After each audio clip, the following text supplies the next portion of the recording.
여러분들은 살아오시면서 이제는 정말 끝이구나. 더 이상 갈 길이 없구나. 라고 생각해 보셨던 경험들이 있으신지 모르겠습니다. 다들 그런 경험들이 한 번씩은 있으시리라 생각이 드는데요. 앞으로는 막막하여서 도무지 나갈 수가 없을 것 같고, 뒤로는 무엇인가가 급하게 쫓아오는 그런 상황 말이죠. 아이러니하게도 그런 상황 속에서 오히려 우리는 하나님이 살아계시다라는 것을 생생하게 경험할 때가 참 많이 있는 것 같습니다. 오늘 우리가 읽은 출애굽기의 14장의 말씀도 바로 그러한 이야기입니다. 이스라엘 백성들이 홍해 앞에 서 있는 그러한 절망적인 상황 가운데 빠져 있을 때 하나님께서는 어떻게 그들의 생식을 뛰어넘는 놀라운 구원을 베푸셨는가를 우리들에게 보여주는 그러한 말씀이 바로 오늘의 말씀인 것입니다. 오늘 본문은 이렇게 시작합니다. 21절과 22절 말씀을 함께 봉독해 보겠습니다. 모세가 바다 위로 손을 내밀매 여호와께서 큰 동풍이 밤새도록 바닷물을 물러가게 하시니 물이 갈라져 바다가 마른 땅이 된지라. 이스라엘 자손이 바다 가운데를 육지로 걸어가고 물은 그들의 좌우에 벽이 되니. 아멘. 이 앞전 상황까지만 하더라도 이스라엘 백성들의 마음은 감격이 가득 차 올라 있었습니다. 그 출애굽기의 감격, 출애굽했을 때 그 상황을 한번 생각해 보시면 좋겠습니다. 모세가 바로 앞에서 당당하게 외치고 또 그 외치는 과정 가운데 하나님께서 10가지 재앙을 내려서 바로의 마음을 풀게 하셨습니다. 그들은 하나님의 기적을 직접 목격했던 사람들이었습니다. 10가지 재앙을 통해 바로의 마음을 꺾으시는 그 하나님, 그 백성들을 잊지 않고 구원의 길로 인도해 주신 그 하나님, 430년이 넘는 세월 동안 종살이했던 자신들에게 자유를 허락해 주신 하나님, 그 하나님의 능력을 직접 보았던 사람들이 바로 이스라엘 백성들입니다. 그럼 그들의 마음은 어떠했을까요?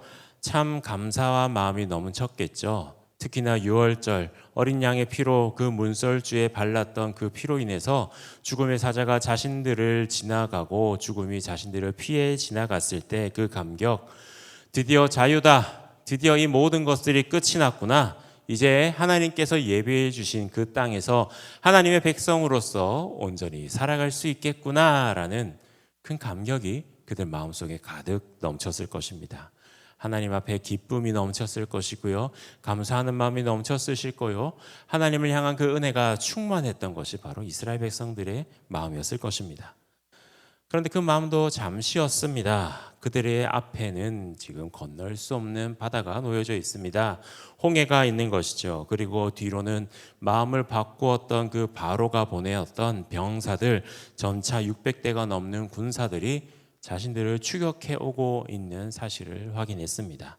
앞으로도 갈 수가 없고 뒤로 다시 돌아갈 수도 없는 그러한 진퇴양난의 상황 속에 이스라엘 백성들이 빠지게 되었던 것이죠.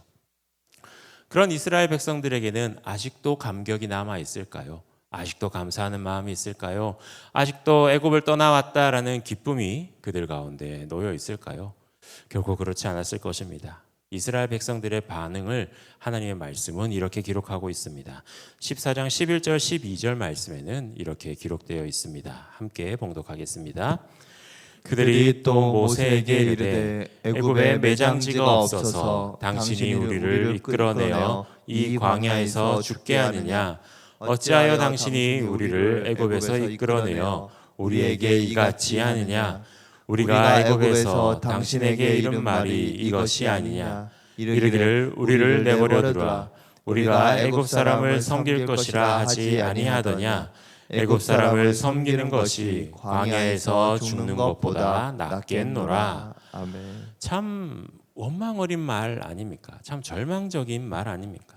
불과 며칠 전만 하더라도 하나님을 찬양하고 모세를 칭송하던 그 입술이 이제는 하나님을 한산하고 하나님의 종이었던 모세에게 원망하는 말로 쏟아내고 있는 것입니다. 차라리 애굽에서 종살이하면서 죽는 것이 광야에서 죽는 것보다 훨씬 낫지 않냐라는 이야기를 서슴없이 내뱉고 있는 것이죠. 왜 이런 반응을 보였을까요? 그들은 애굽에서 하나님께서는 우리의 상식을 뛰어넘는 놀라운 이적을 보내주신 것을 경험하였습니다. 10가지 재앙을 통해서 하나님이 그들에게 어떻게 임하셨는지를 경험했던 사람들이었습니다. 그런데 이런 상황 속에서 그런 하나님의 은혜를 기대하기보다는 원망하는 말이 먼저 나왔다라는 것이죠. 이들이 가지고 있던 문제가 있었습니다. 그 문제는요, 바로 자신들의 눈에 보이는 것, 자신들이 할 수 있는 계산과 이해의 범위, 그런 상황 가운데서만 모든 것들을 판단하고 결정할 수밖에 없었다라는 것이죠.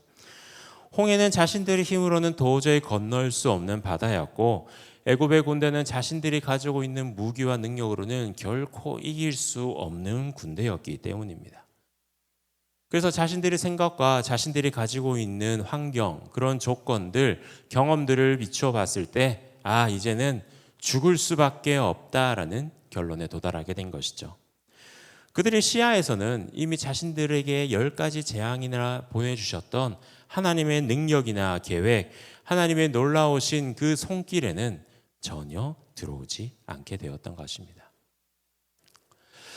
바로 이것이 인간의 한계라고 볼 수가 있습니다.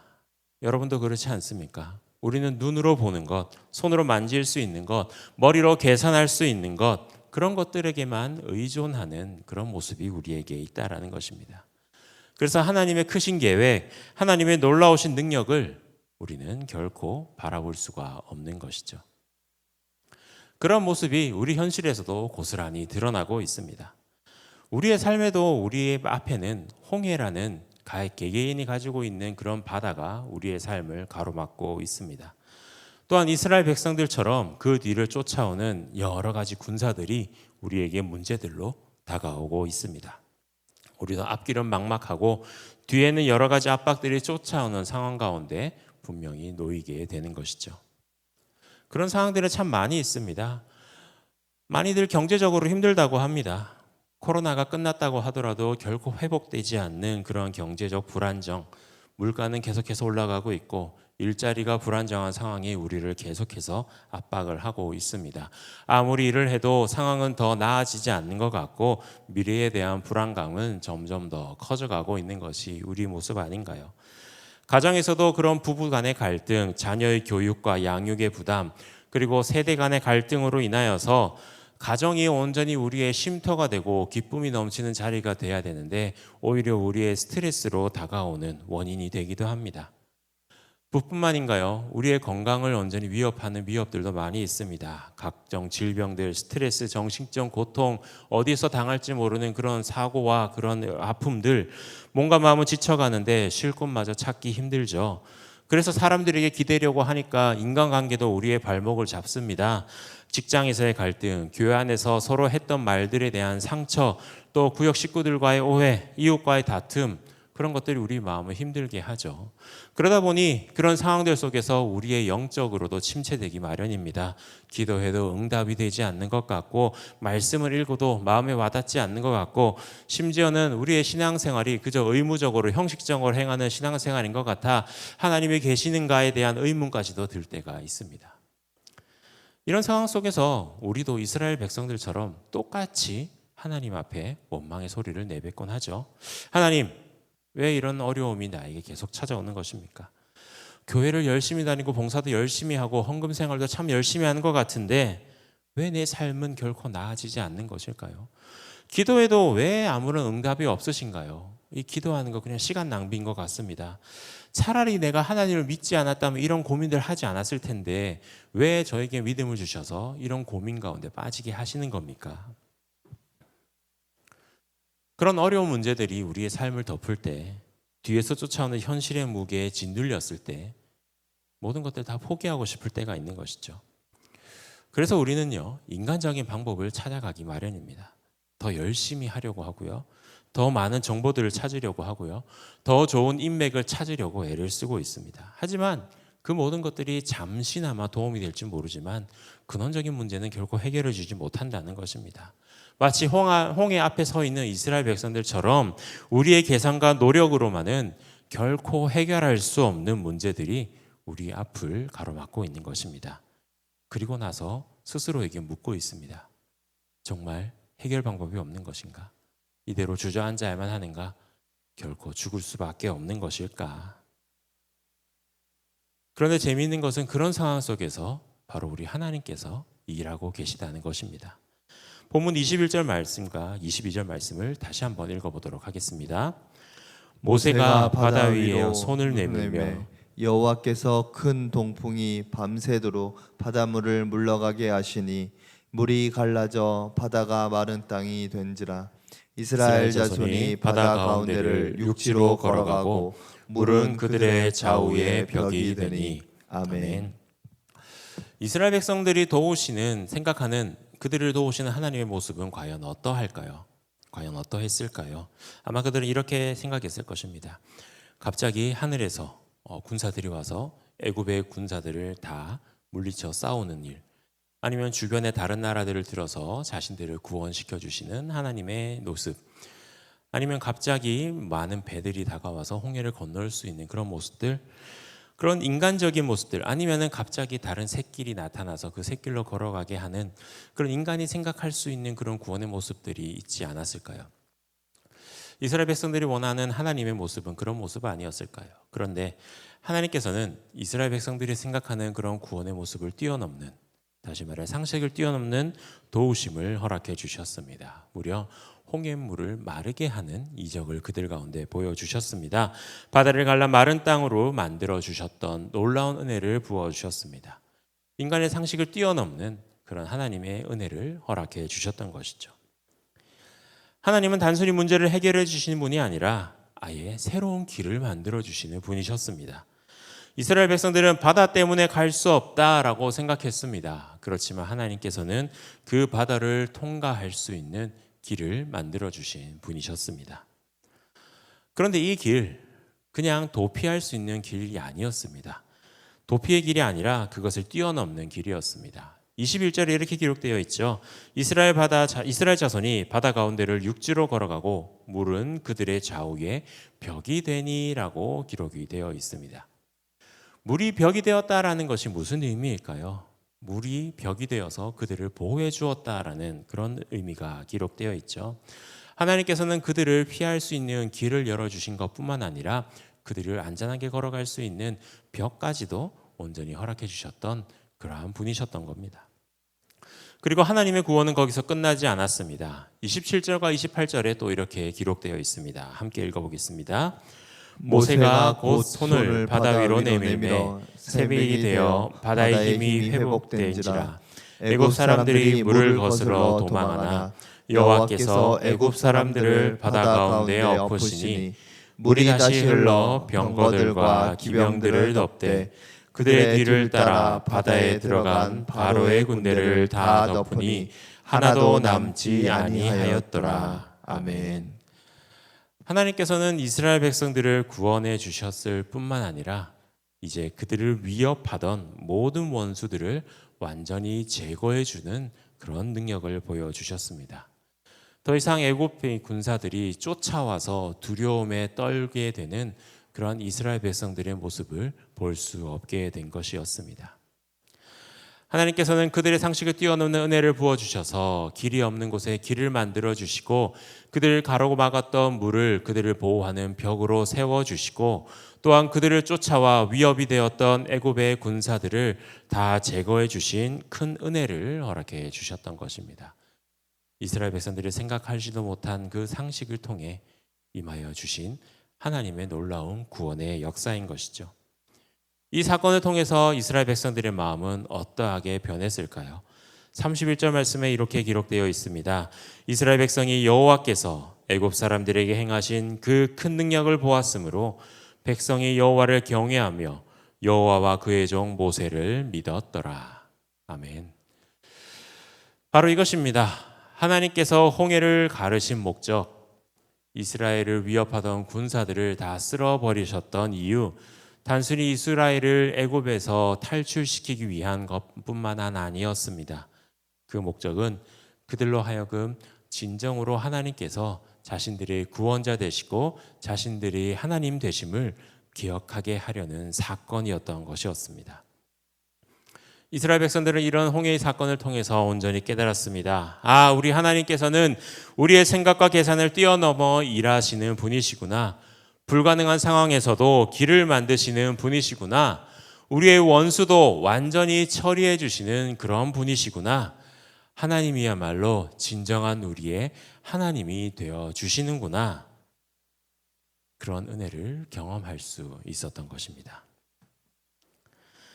그런 홍해를 가르신 그 하나님이 지금도 우리와 함께 하심을 기억하시길 바랍니다. 구약 시대에만 단순히 기적을 행하시던 그런 하나님이 아니십니다. 지금도 살아계셔서 우리의 삶 속에서 놀라운 일들을 행하시는 분이 바로 우리의 하나님이십니다.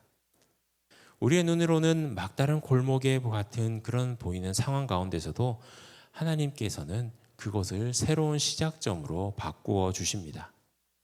우리가 정말로 끝이구나라고 생각했던 그런 절망적인 상황 가운데서도 하나님은 일하시고 시작하시는 그러한 시작점일 때가 있다라는 것입니다.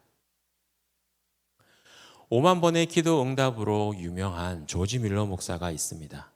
이 조지 밀러 목사는 브리스톨에서 고아원을 운영했습니다. 고아원을 운영하면서 경제적으로 아무런 도움을 받지 않고 그저 기도하면서 기도 응답으로 그 고아원을 운영하였다라고 고백한 것으로 너무나도 유명합니다. 어느 날은 고아원들에 있는 고아들과 함께 아침 식사를 먹으려고 하였습니다. 그런데 고아원에 먹을 것이 다 떨어지는 그런 일이 일어났습니다. 그러자 조지 밀러는 그가 있는 아이들과 함께 하나님께 기도하기 시작했습니다. 감사의 기도를 올렸습니다. 일용할 양식을 허락해 주시고 굶지 않게 해주심을 감사하였던 것이죠. 그런데 그 기도가 끝나자마자 갑자기 빵집의 주인이 나타나서 밤새도록 잠이 오지 않아서 새벽에 빵을 구웠는데 이것을 어디에 쓸 데가 없어서 고아원에게 빵을 전해주고 싶었습니다 라면서 갖고 온 따뜻한 빵을 전해주는 일이 일어났습니다. 그가 떠나자마자 갑자기 우유 배달부가 나타났습니다.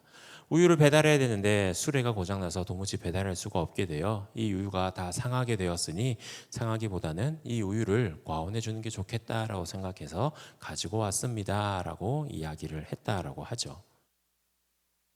조지 밀러가 5만 번이나 기도 응답을 받았다라는 그 고백, 일상 속에서 모든 것이 하나님께 기도한 것 그리고 기도 응답을 받았다라는 것이죠. 그런 기도 응답은 우리도 우리의 삶 속에서 온전히 경험할 수가 있는 것입니다. 경제적 어려움 속에서도 하나님께서는 우리에게 채워주심을 경험케 해주십니다. 정말 막막할 때 예상치 못한 곳에서 도움의 손길이 나타나거나 생각지도 못한 방법으로 필요가 채워지는 것을 경험할 수 있을 것입니다. 마치 까마귀를 통해서 엘리야를 먹이셨던 그 하나님의 은혜가 우리 가운데 임할 줄을 믿습니다. 가정의 불화 속에서도 화해와 회복의 길을 만들어 주시는 분이 하나님이십니다. 불강해했던 관계가 회복되고 오해가 정말 풀리게 되고 서로를 이해하게 되는 놀라운 일들을 경험할 수 있을 것입니다. 건강의 위기 속에서도 치유하시는 그런 하나님의 은혜를 경험할 것입니다. 의학적으로는 설명할 수 없고 의사들도 다 끝났다라고 판단을 내렸지만 그런 질병과 함께 살아갈 수 있는 지혜를 허락해 주시는 분이 우리 하나님이십니다. 인간관계의 어려움 속에서도 새로운 만남과 우정을 통해서 상처받은 마음을 치료해 주시고 또 진정한 동역자들을 만나게 하여 주시고 영적인 침체 속에서도 다시 불타는 믿음을 허락해 주시고 말씀이 새롭게 다가오고 기도의 응답을 경험하며 하나님과의 친밀한 관계를 회복시켜 주실 수 있는 분이 바로 우리 하나님이시라는 겁니다. 이런 하나님의 도우심, 우리의 상식을 뛰어넘는 그 하나님의 은혜가 우리에게 임할 줄을 믿습니다. 이제 그 은혜를 우리가 경험하기 위해서는 한 가지 필요한 것이 있습니다. 이 하나님 앞에 우리가 말씀을 듣고 나아가야 되는 것입니다. 13절 말씀에 모세의 말을 통해서 하나님께서는 우리에게 말씀하십니다. 함께 봉독하겠습니다. 모세가 백성에게 이르되 너희는 두려워하지 말고 가만히 서서 여호와께서 오늘 너희를 위하여 행하시는 구원을 보라. 너희가 오늘 본 애굽 사람을 영원히 다시 보지 아니하리라. 아멘. 가만히 서서 보라. 이 말씀의 의미가 무엇일까요? 우리의 모든 계산, 우리의 모든 노력을 멈추고 하나님께서 어떻게 일하시는지 지켜보라고 말씀하시는 거죠. 그런데 어떤 사람들은 잘못 이해할 수가 있습니다. 이렇게 가만히 지켜보라라고 했을 때 내가 아무 일도 하지 않고 그냥 하나님께서 하시겠지라며 가만히 있으라는 뜻은 결코 아닙니다. 흔히들 우리의 자녀들이 하는 실수 가운데 하나가 이거죠. 우리 자녀들이 시험을 앞두고 있을 때 열심히 공부하기는커녕 하나님 시험 성적 잘 나오게 해주세요. 제가 아는 것만 나오게 해주세요. 찍어서 정말 운 좋게 다 맞게 해주세요. 막 이런 기도를 하죠. 그런 기도가 하나님께 온전히 응답이 되던가요? 하나도 응답되지 않아 하나님 앞에 원망을 쏟아내는 기도를 또 올려드리는 우리의 자녀들의 모습이 있을 것입니다. 자녀들뿐만 아니라 여러분들도 시험 치실 때 그런 생각을 해보셨던 경험이 있으실 거라고 합니다. 하나님께서 분명 우리에게 이 모든 것들을 할 수 있는 능력을 허락해 주셨고요. 지혜를 주셨고요. 힘을 주셨습니다. 그래서 우리는 하나님이 주신 지혜와 능력과 힘을 적절한 때에 알맞게 사용하고 그 범위 안에서 최선을 다해 애쓰고 노력해야 되는 모습이 분명히 있어야 합니다. 그렇지만 문제는 우리의 능력을 뛰어넘는, 우리의 한계를 뛰어넘는 문제와 어려움을 맞닥뜨렸을 때 일어납니다. 그런 문제를 만났음에도 불구하고 하나님께 온전히 의지하지 않고 하나님께서 일하심을 기대하지 않고 내 힘으로 할 수 있어, 내가 가진 능력으로 할 수 있어, 내가 가진 지혜로 해낼 수 있어, 내가 가진 인맥과 관계들로 다 해낼 수 있어 라면서 그 문제를 무모하게 부딪히는 그런 상황 속에서 하나님께서는 이렇게 말씀하시는 것입니다.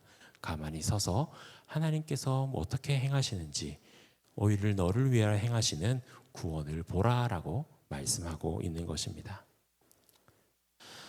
여기저기 뛰어다니고 이 방법 저 방법을 다 동원해 보는 우리의 노력들, 그런 노력들이 결코 나쁘다는 뜻이 아닙니다. 하지만 우리는 모든 노력을 멈추고 조용히 하나님 앞에 서서 하나님께서 어떻게 일하시는 것인지 지켜보는 필요가 있는 것이죠. 그 멈춤 또한 믿음으로써 멈춰야 되는 것입니다.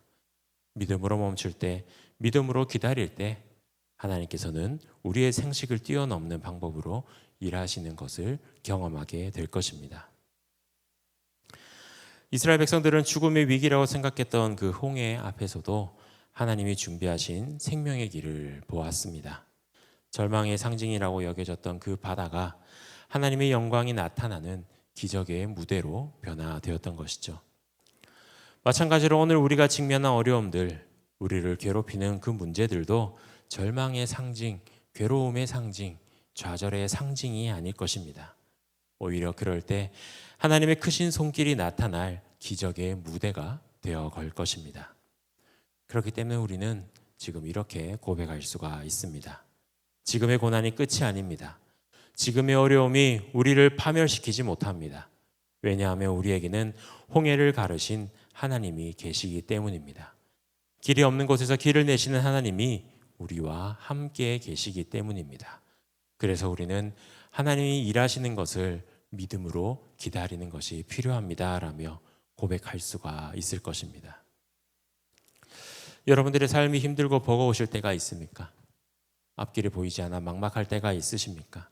그럴 때 걱정하지 마시기 바랍니다. 하나님께서는 분명 우리의 상식을 뛰어넘는 놀라운 길을 준비해 주실 줄 믿습니다. 우리의 생각을 뛰어넘고 우리의 계획을 뛰어넘는 그 하나님의 놀라운 길이 우리를 온전히 인도해 주실 것입니다. 하나님이 여시는 길을 기대하시길 바랍니다. 포기하지 말고 절망하지 마시길 바랍니다. 하나님은 반드시 일하십니다. 그분이 때에 그분이 생각하시는 방법으로 우리에게 역사해 주실 것입니다. 그러기에 우리는 믿음으로 기다릴 수 있어야 됩니다. 조급하지 말아야 합니다. 서두르지 말아야 합니다. 가만히 서서 하나님께서 임하시는 구원을 기다릴 수 있어야 됩니다. 그리고 그 구원의 길 가운데 온전히 선포할 수 있어야 될 것입니다.